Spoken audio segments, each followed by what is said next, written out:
What is up, guys? Welcome to the channel on Auto Addiction. Today we're going to be working on the 07 Yukon for an ABS traction control fault.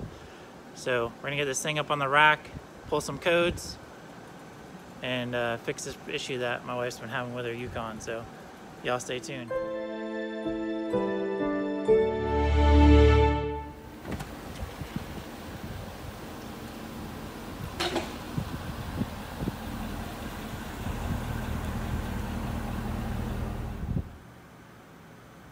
Alright guys, so the codes I've been getting that have been coming up intermittently. Of course, there's not in history right now or current, is for the left rear wheel speed sensor. What you're going to need to replace it is a T30 bit and a little pry tool. And then I got two new sensors, so I'm going to go ahead and replace the left one and the right one. Let me get this thing up in the air and I'll show you guys kind of what you need to do. So it's not a big deal, you know, but if you've been noticing StabiliTrak or traction control light coming on intermittently, more than likely it's one of the wheel speed sensors. I already replaced both the front ones when I did the wheel bearings on one of the previous videos. You guys can go check that out. But the rear ones, they're not real expensive. I mean, maybe 50-60 bucks for the sensors, and they're not super hard to do. So hopefully you guys can hear me over the lift, but show you guys, it's pretty easy. So there's a clip right here you need to take off, and then it's just a T30 bit right there. Just drop that screw out, and then the connector's hidden up in here. You just need to trace that wire back, and then it plugs in. So, and this just pries out right there. So we're gonna go ahead and get these things replaced. Like I said, it's not a super big deal. Here's what one looks like when it's out, and then like I said, it just goes right in there. Pretty easy. So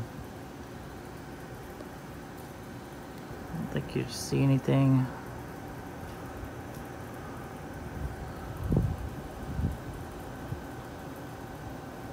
So we're gonna go ahead and get the wheel speed sensor replaced, and then get this thing back down and go on to the next one. So yep, should be pretty cool. So we're gonna go ahead and get those replaced. I just want to do a quick video for you guys, so if you're getting an intermittent ABS light, and then show you guys what to do. Alright guys, so here's the part number for my particular wheel speed sensor, GM part number 209-38122. It's the same part number for left and right side. And again, that's on my particular Yukon, so yours may be different. So make sure you check with your parts, where you're getting your parts from. Parts supply store, dealership, wherever. So got the new ones in. There's the old one on the ground right there. And I just wanted to show you guys. So I just got to pry that one out. I didn't know it comes with a new one. So just take your pry tool and pry that out.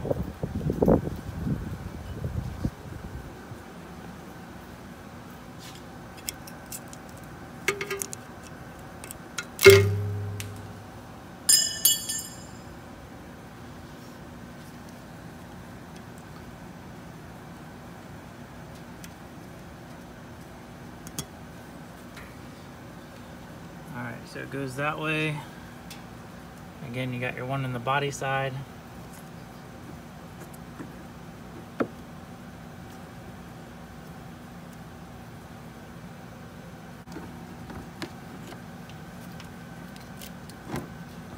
That, and then it wraps up over the axle, or not over the axle, but over the frame, and the plug-in's right here, and it lays right up here on the top of the frame rail. And then there's another hole, so that way you can put your hold down right there. So we'll go ahead and get this plugged in, because it's hard to do it and hold the camera, and then do the other side real quick. Alright guys, so we got the other side in. Like I said, it's pretty easy, straightforward, don't need a lot of tools. You can do it in your driveway if you needed to. So just a T30 and a pry tool. That's all you need to change these out. Pretty straightforward. And then a lot of you guys are asking how my POR15's holding up for the calipers. So did these about 2.5 years ago. They still look good. You guys can go back and check out that video. while I got it up in the air, I'm gonna go ahead and clean them. Make sure I don't have anything going on with my pads. It looks like I still got plenty of pad life left. I don't know if you guys can see that or not, but still look good. But I'm gonna take them off, clean them, make sure they're good, make sure I don't have anything in them while I got these apart. And then I just noticed, like, I'll probably be doing some rear shocks, which really sucks, pretty soon, because these things are super expensive through GM. So see what I can find on those.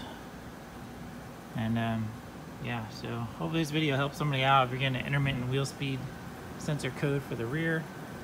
And if you're getting one for the front, like I said, just go ahead and put new wheel bearings in. They're not hard to do. You guys can see my video on that. So that's about it for this one. I'm gonna wrap it up. Appreciate you guys checking in.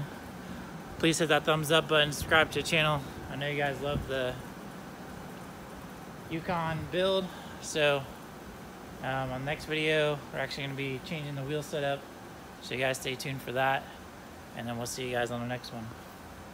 Appreciate it again for watching. And y'all have a good week.